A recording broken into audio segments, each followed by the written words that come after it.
This is week 10, Inborn Errors of Metabolism.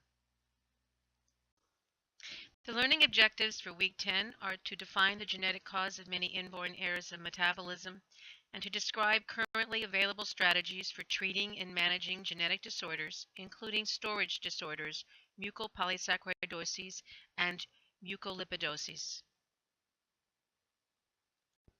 What are inborn errors of metabolism? Well, they're conditions that involve complex biochemical processes in which the enzymes convert amino acids, carbohydrates, and lipids to substances or energy that can be used at the cellular level. Such things that are external nutrients such as breast milk, formula, and food are transformed into energy through these metabolic pathways. These inborn errors of metabolism are caused by genetic alterations in the genes responsible for certain enzymes which result in disruption of major metabolic pathways. Some of the clinical manifestations are mild, while others can be severe. Most infants appear normal at birth, with signs and symptoms presenting within a few days or months. Early identification and treatment with special diets or supplements can alleviate symptoms and prevent further problems in some conditions. There are over 1,000 inherited disorders. Most of them are inherited as autosomal recessive, but there are some that are inherited in either the autosomal dominant or X-linked modes. Now, these disorders are considered to be caused by a single gene mutation. However, due to the fact that there is a lack of correlation between the severity of the mutation at the affected locus and the phenotype, it is believed that environmental, epigenetic, and additional genes are modifying these single gene mutations.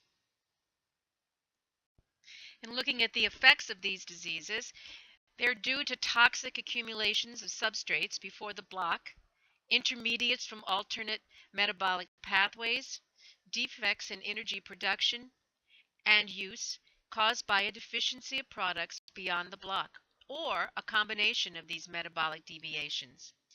Often, the central nervous system is affected, leading to a neurological disease associated with the inborn error of metabolism. This slide is showing the theoretical consequences of an enzyme deficiency. There is a wide variety of pathophysiological mechanisms that underlie inborn errors of metabolism, and these include the defects not only in enzymes but also in coenzymes, with physiological consequences of product deficiency, as one can see on this slide, and or substrate accumulation. Let's also remember that when you're talking about enzymes, enzymes convert substrate to product, and they utilize cofactors. This is a slide that is showing an integrated view of the metabolic pathways of proteins, carbohydrates, and fats. I think it's important for you to remember that these pathways are not closed systems. Many of the substrates and the intermediates and products in one particular pathway are actually reactants in another pathway. You can see in this slide how the proteins and the carbohydrates and fats are interrelated by their various processes. And as we go back and we look at these various diseases, these inborn errors of metabolism, by knowing and going back and referring to your biochemistry, it will help you to understand the disease process more easily. In looking at the incidence for inborn errors of metabolism, collectively it's estimated that it's as high as 1 in 5,000 births, and it varies greatly and it depends upon the population. PKU is about 1 in 10,000 and MCAD is about 1 in 20,000, and they are among the most prevalent. Traditionally, the metabolic inherited disease classifications were to classify the diseases as carbohydrate metabolism, amino acid metabolism, organic acid metabolism, or lysosomal storage diseases.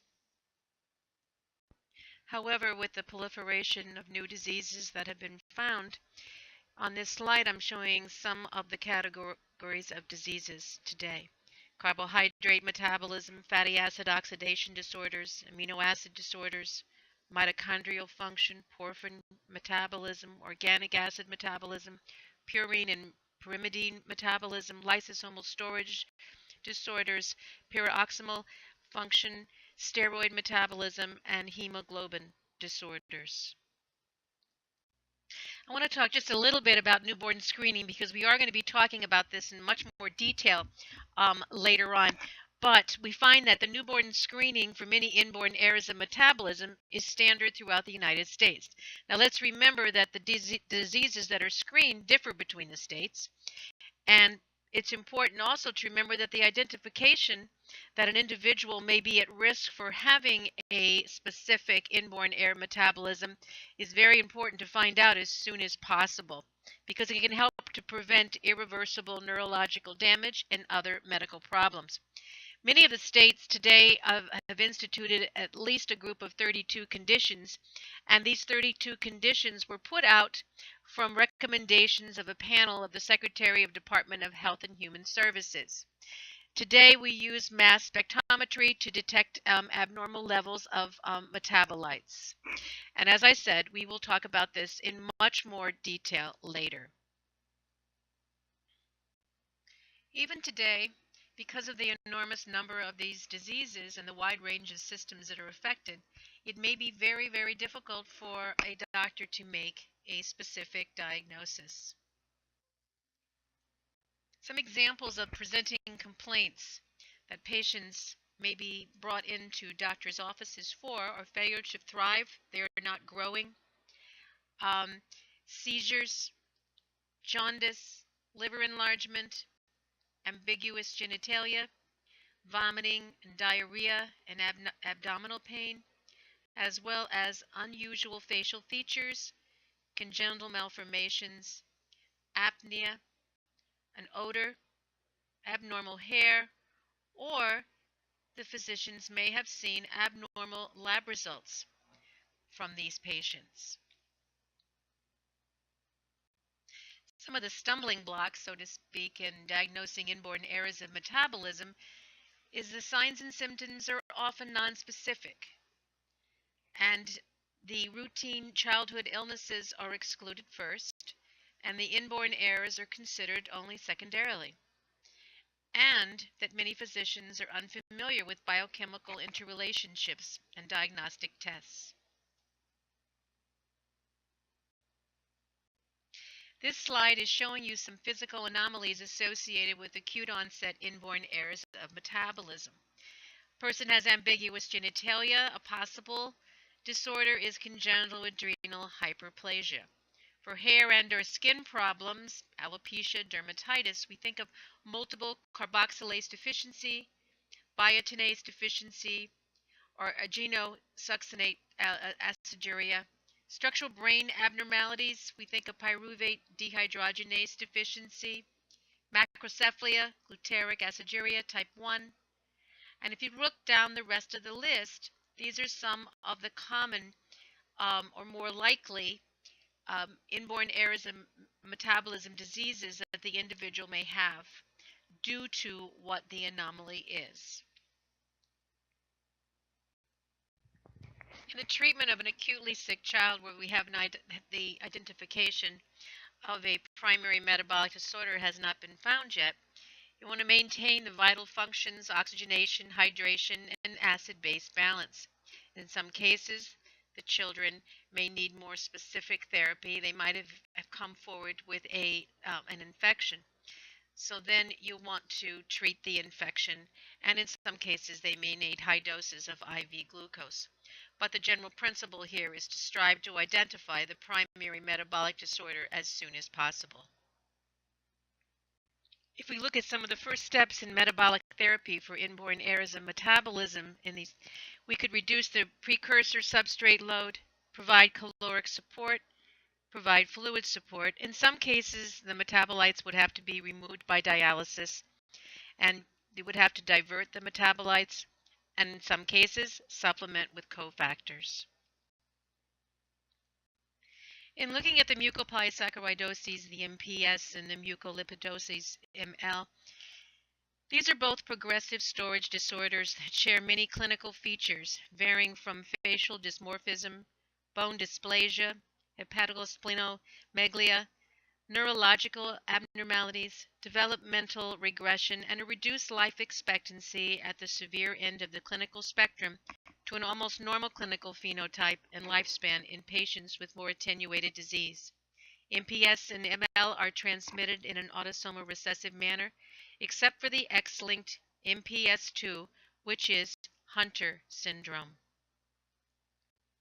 The diagnosis initially can be made by detecting partially degraded GAG or oligosaccharide in urine and confirmed by specific enzyme assays in serum, leukocytes, or skin fibroblasts.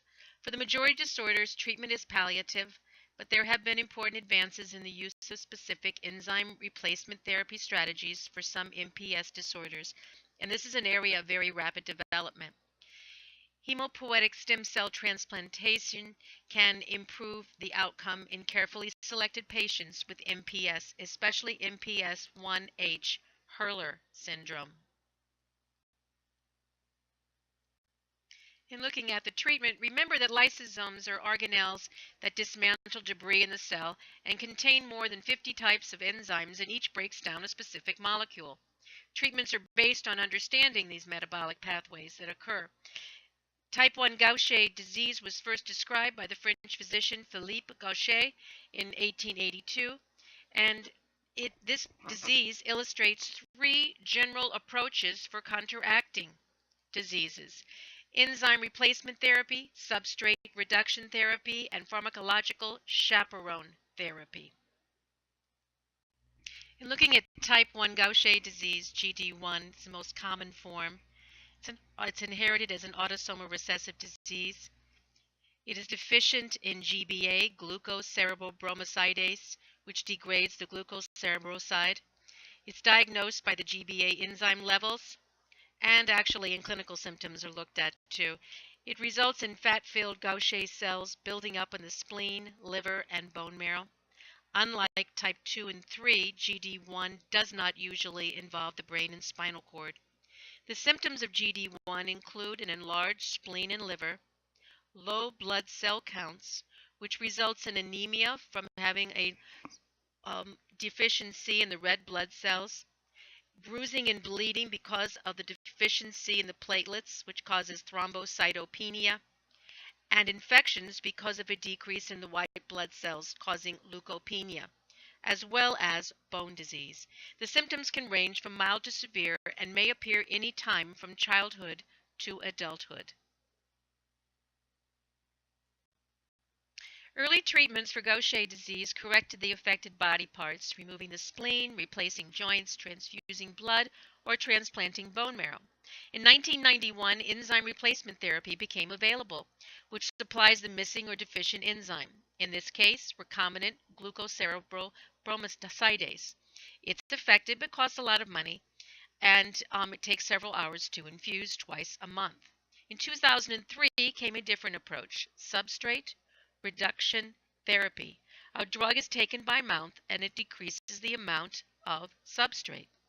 In a third approach called pharmacological chaperone therapy, an oral drug binds a patient's misfolded enzyme, stabilizes it sufficiently to allow some function.